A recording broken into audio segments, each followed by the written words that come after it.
तर दुसरीकडे बारामतीमध्ये ladies special लढत रंगणार आहे। राष्ट्रवादीच्या खासदार सुप्रिया सुळेंविरोधात भाजपच्या उमेदवार कांचन कुल असा सामना रंगणार आहे। रासपचे आमदार राहुल कुल यांच्या पत्नी कांचन कुल यांना संधी देण्यात आली आहे। गेल्या निवडणुकीमध्ये सुप्रिया सुळेंविरोधात रासप अध्यक्ष महादेव जानकर रिंगणामध्ये होते, मात्र यंदा थेट भाजप विरुद्ध राष्ट्रवादी असा सामना रंगणार आहे। भाजप, शिवसेना व मित्र पक्षाकडून मला जी उमेदवारी मिळाली त्याबद्दल मी सर्वप्रथम सर्वांचे आभार मानते आणि कुलकुटुंबियांनी सर्वसामान्य जनतेला केंद्रस्थानी मानून सर्वसामान्य जनतेची सेवा कुलकुटुंबियांनी केली आहे। याचीच पोचपावती म्हणून बहुतेक मला बारामती लोकसभा मतदारसंघाची उमेदवारी दिली असे मला वाटते आणि ज्याप्रमाणे दौंड तालुक्याची सेवा कुलकुटुंबियांकडून झाली तशीच सेवा यापुढे बारामती लोकसभा मतदारसंघाची होईल अशी मी सर्वांना ग्वाही देते। बारामतीतून भाजपने त्यांचा उमेदवार जाहीर केलाय। कांचन कुल यांच्या रूपाने भाजपने स्थानिक उमेदवार देऊन सुप्रिया सुळे यांच्या समोर आव्हान निर्माण केलंय। तर विरोधामध्ये कोणीही असलं तरी निवडणुकीची सर्व तयारी पूर्ण झाली असल्याचं सुप्रिया सुळे यांनी स्पष्ट केलंय। बारामती लोकसभा मतदारसंघामध्ये आज भाजपच्या उमेदवाराची घोषणा झाली आहे। कांचन कुल या सुप्रिया सुळे यांच्या विरोधामध्ये बारामतीतून उमेदवार असणार आहेत, विरोधक असणार आहेत। आपल्या सोबत सुप्रिया सुळे, त्यांना विचारूया, बारामती लोकसभेची तुमची तयारी कशी झाली आहे? समोरच्या उमेदवाराचं नाव घोषित झालंय बऱ्याच प्रतीक्षेनंतर, आता तुमची प्रतिक्रिया काय? पहिली माझी प्रतिक्रिया काहीच नाही आहे। कोणीतरी लढणार होतं हे माहितीच होतं आणि कोणीतरी लढणारच ना, आणि हीच तर डेमोक्रेसीची गंमत आहे।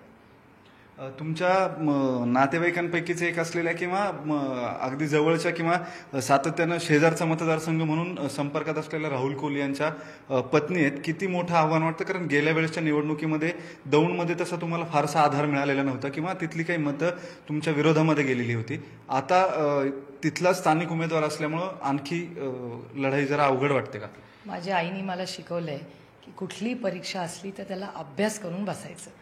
त्याच्यामुळे प्रत्येक परीक्षेला, आयुष्यातली कुठली परीक्षा असली त्याला पूर्ण अभ्यास करते आणि मी कधीच ओव्हर कॉन्फिडंट नसते। सध्याचं वातावरण जर पाहिलं तर पुलवामाच्या घटनेनंतर मोठ्या प्रमाणावरती जनमत बदलताना दिसते। आम्ही लोकांशी जेव्हा बोलतोय तेव्हा वेगवेगळ्या प्रतिक्रिया ज्या पूर्वी येत होत्या त्या अचानक जे इतर मुद्दे होते त्यावरून बाजूला जाऊन पुन्हा सरकारच्या बाजूने थोडंसं किंवा मोदींच्या भाजपच्या बाजूने जनमत झुकलेलं पाहायला मिळतं। शहरी मतदार जो आहे किंवा IT वर्ग जो आहे ते तुमच्या समोरचं मोठं आव्हान असणार आहे। तुमच्या मतदारसंघाचं शेवटचं टोक जे हिंजवडी असेल किंवा खडकवासला मतदारसंघ जो मोठा, सगळ्यात मोठा क्वांटम तुमच्या मतांचा आहे, तिथली तयारी तुमची कशी आहे? नेमकं तुम्हाला तेच आव्हान असणार आहे या एकूण निवडणुकीत जे गेल्या वेळी सुद्धा आपण पाहिलं होतं। मला आनंद वाटतं, माझी सगळी आव्हानं तुम्हीच ठरवली आहेत। त्याच्यामुळे कुठे जास्ती अभ्यास करायला लागेल हे तुमच्या सूचना येत आहेत, ह्याबद्दल तुमचे मनपूर्वक आभार। काही कंपल्सरी प्रश्न असतात, काही ऑप्शनल असतात, तर तुम्ही मला कुठे जास्त मी कष्ट करायला पाहिजेत हे सुचवल्याबद्दल तुमच्या आणि तुमच्या चॅनलचे मनपूर्वक आभार मानते।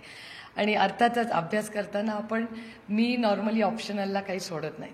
त्याच्यामुळे माझं गेलं 5 वर्षाचं केलेलं काम, माझी कधी 1 रुपयाचा पैशाचा माझ्यावर कधी कोणाचा आरोप नाही झालेला। माझं जे काम आहे ते पारदर्शक पद्धतीने मी करण्याचा एक प्रांजळ प्रयत्न मी 5 वर्षात केलेला आहे। माझा पार्लमेंटरी परफॉर्मन्स, माझ्या मतदारसंघातली कामं, खासदाराकडून साधारणपणे जे काय अपेक्षित आहे हे काम मी लोकांपर्यंत सातत्याने गेल्या 5 वर्षात ठेवलेलं आहे आणि आता लोक न्याय करतील, तो the ball is in their court. राज्य पातळीवर सुद्धा राजकीय घडामोडी आपण पाहतोय। महाआघाडीची घोषणा आताच काही वेळापूर्वी झाली आहे। भाजपकडूनही प्रचंड जोर लावलाय। राष्ट्रवादीचे काही खंदे शिलेदार जे आहेत ते भाजपमध्ये निघून चाललेत। तुम्ही सगळं कसं पाहता या घटनांकडे? खास करून रणजित मोहिते तुमचे राज्यसभेमध्ये सहयोगी होते। या अशा वेळी जेव्हा पक्षाला सर्वाधिक गरज आहे असं वाटतं तुम्हाला, त्यावेळेस तुमचे कार्यकर्ते नेमके का सोडून जातात? मोहिते पाटील फॅमिली कार्यकर्ते नव्हते, पक्षाचे नेते होते। मला गंमत एकाच गोष्टीची वाटते की भाजप हे सातत्याने घराणेशाहीवर बोलायचे। आज सगळे त्यांच्याकडे स्वतःचे कॅन्डिडेट नाही आणि घराणेशाहीच्या मुलांनाच ते तिकीटं देत आहेत, ह्याच्यातच त्यांचं अपयश आहे। व्हिडिओ जर्नलिस्ट गणेश कदमसह वैभव सोनवणे, न्यूज 18 लोकमत।